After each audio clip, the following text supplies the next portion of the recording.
सातारा कोयना धरण परिसरात रात्री सौम्य भूकंपाचा धक्का बसला। कोयना धरण परिसरात रात्री 3.4 रिक्टर स्केलच्या भूकंपाचा सौम्य धक्का जाणवलेला आहे।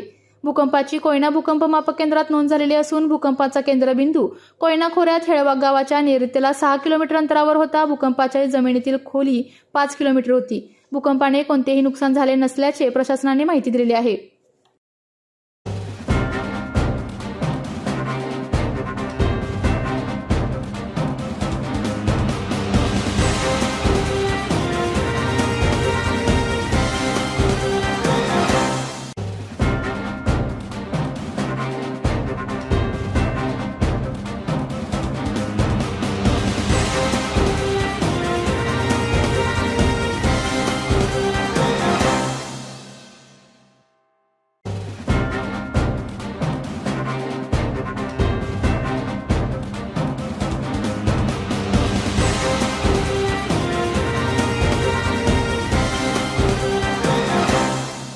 आपल्या तालुक्यातील जिल्ह्यातील बातम्या सर्वप्रथम पाहण्यासाठी आजच सातारा न्यूजला YouTube चॅनलवर सबस्क्राइब करा, लाईक करा, शेअर करा आणि बेल आयकॉन प्रेस करायला विसरू नका।